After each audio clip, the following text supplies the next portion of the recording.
Doctor Mohammad ইউনূসকে বাংলাদেশের মানুষ কিভাবে মনে রাখবে?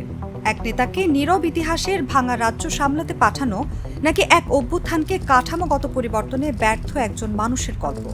সানবিট সব দিবে সামাল।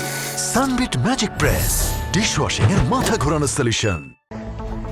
2024 সালের আগস্টে ছাত্র নেতৃত্বাধীন অভ্যুত্থান বাংলাদেশকে নড়বড়ে করাচ্ছিল।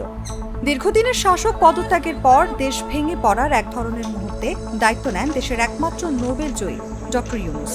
মাত্র 18 মাসে তিনি চেষ্টা করেন ভ্রষ্ট রাষ্ট্রীয় কাঠামো সংস্কার, নির্বাচন পুনঃপ্রতিষ্ঠা, ক্ষমতার ভারসাম্য।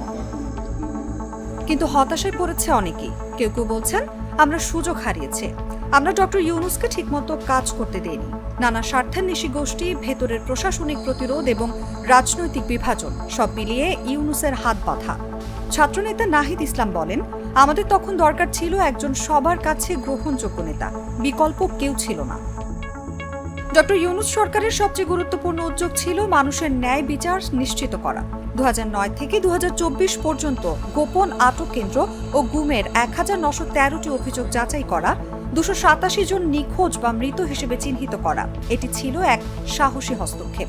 আদালত শেখ হাসিনা সহ সংশ্লিষ্টদের বিচার নিশ্চিত করে।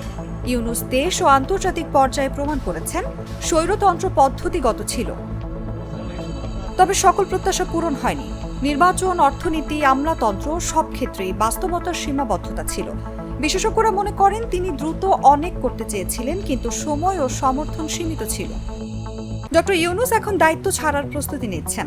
12 ফেব্রুয়ারি নির্বাচন ও সংস্কার প্রস্তাবের গণভোটের মাধ্যমে তার উত্তরাধিকার স্থির হবে। অনেকে মনে করেন তার উদ্যোগ ইতিহাসে স্থায়ী দাগ রেখে যাবে। সঞ্জিদা খান দীপ্তি, যার ছেলে 2024 সালের আগস্টে শহীদ হয়, বলেন, অন্থের দেশে আয়নার মূল্য আছে।